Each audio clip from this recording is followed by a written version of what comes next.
Hello friends, let's talk about Aftercare. What we're doing here, we're gonna talk about what Aftercare is.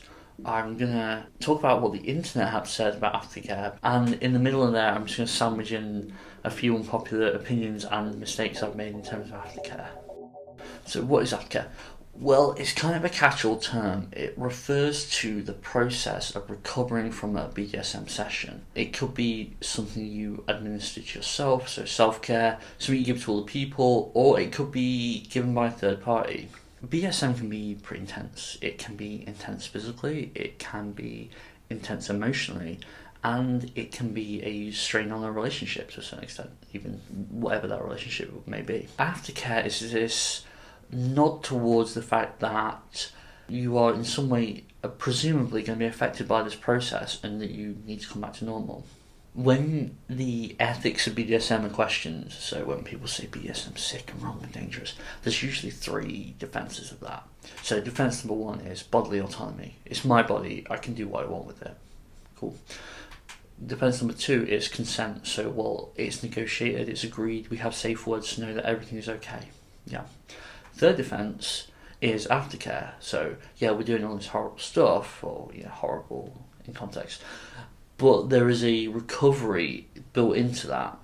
But that brings with it a lot of baggage. So you've got this issue of people view their aftercare sometimes as like a core part of like their ethical backbone of why their BDSM isn't abuse.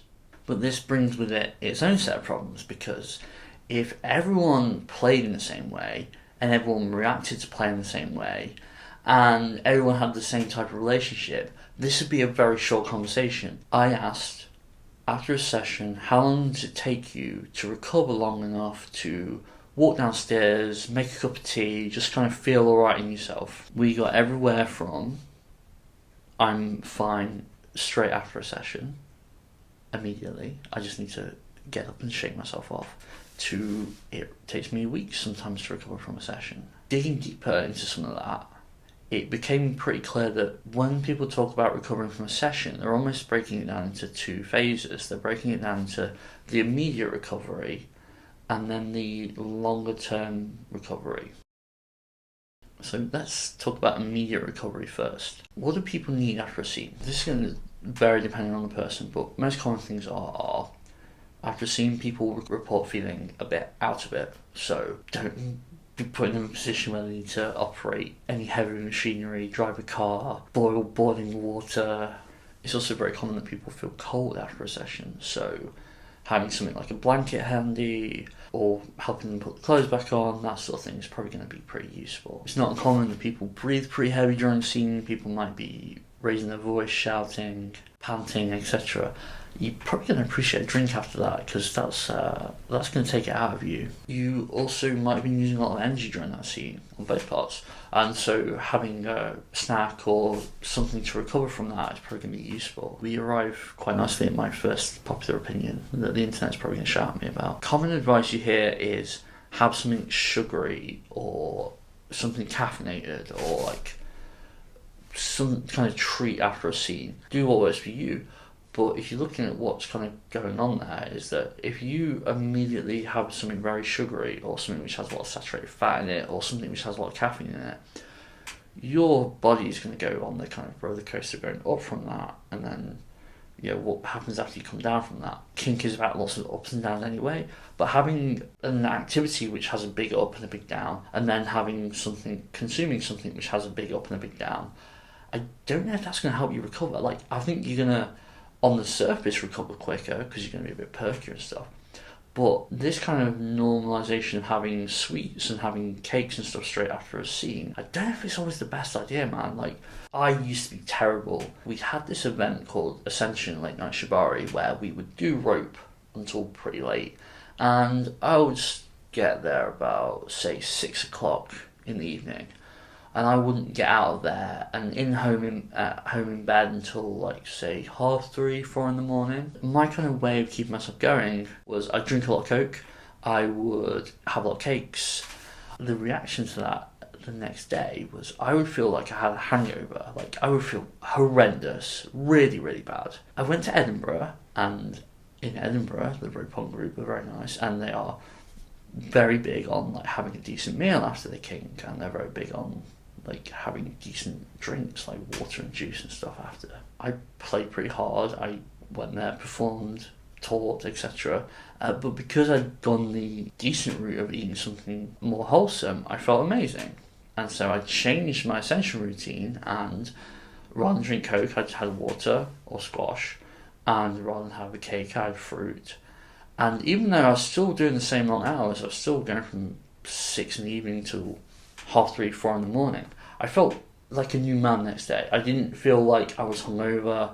I felt completely fine. So I think it's easy to overlook the hydration and nutritional elements of recovering from this sort of stuff. By the way, I'm saying this as a dude who's pretty fat. Like, I like food. I like eating bad things. But I also like feeling kind of alright at the same time. So I feel like there's kind of a balance to be had there. I think that because everyone's so different, we don't know necessarily what we need to start with. You need to have an open mind when you first start doing kink or playing with a new person and working out gradually what's required. The thing which complicates things is dynamics, because if you've got something like, say, a submissive dominant relationship, it might feel quite jarring if you, say, got a bottom who requires a lot of aftercare and you've been doing a scene where you've been ordering them around, they've been waiting on you. It might feel quite jarring to go from that to having to look after them, having to get them like a blanket or a drink or all that kind of stuff. That might feel like that dynamic is a bit of a clash. In some cases that has led to situations where someone asks a third party to give the aftercare for them. On the other extreme end, there's been numerous cases on the kink scene where people have made big statements on the lines of, if I play with someone, I need to be looking after them for the entire weekend. Like, I know a few tops who have normalised it where they will play with someone, say, a Friday or a Saturday, and they will insist on having that person at the house for the remainder of the time because they feel they need that level of looking after. Choosing my words carefully here, it's not impossible that someone could require that. However, to say that everyone needs that and in every case needs that, bear in mind, the range of responses we got from my beloved viewers, everything from I'm fine after 5 minutes to I need weeks of recovery. To say that you have to almost be waited on like a child after you have a play session for hours and hours.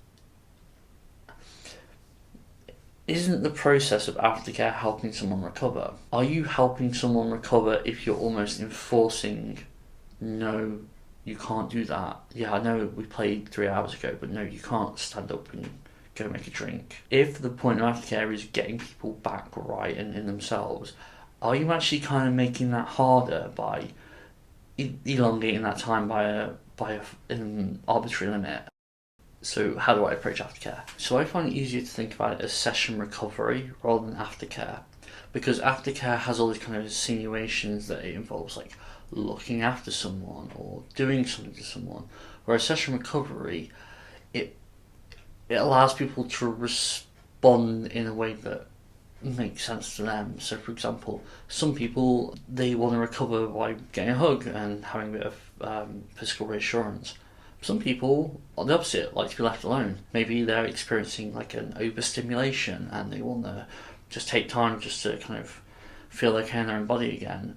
Or maybe part of coming around back to normal is just coming back into being their own person. I think it's a misconception that aftercare always has to involve a lot of physical affection, because that doesn't work out for everyone. I love playing, and I sometimes think the end of the session is where all those feelings kind of come together and you get this kind of like afterglow. I kind of see part of the job of aftercare is to just give that glow time to like continue, because if you have like a harsh break from what you've been doing, like that glow kind of gets cut off and you don't get to enjoy it, right? One thing I find is like hanging out is quite a nice form of aftercare. Rather than like have a set routine of, oh, here's your special blanket, oh, here's your special snacks. It's giving people space to just recover. Maybe we'll go and chill on the sofa. Maybe we'll go and play video games for a bit and chat, or watch a TV program or something like that. It's having this kind of space to let people process what's happened, and also, like if you play intensely, just having that space to talk about what happened, and people might have questions like, oh, how did you feel about this bit? Were you weirded out when I did this? Mistake I always make with Aftercare, and it's a really simple one that drives me nuts, is that I always need water after I play, whether I top or bottom. I first thing I almost want is like a drink of water. So I have a bottle in here that has like filtered water in it, but this bottle always goes walkabout. So like when I'm desperate for a drink, I'll grab it out of here. I need like put barbed wire or something around it so that other people don't take it or I don't take it.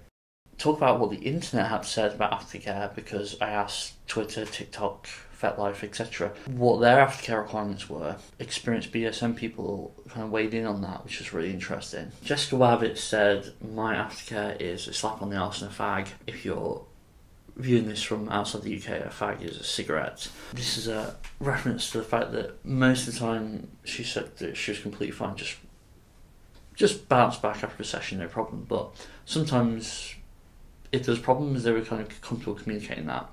And I think that's kind of the issue here, is that they viewed it as, most of the time, they're completely fine. They have a good session, they bounce back from it and they're cool. Sometimes things are either a bit more tense, they need a bit more attention.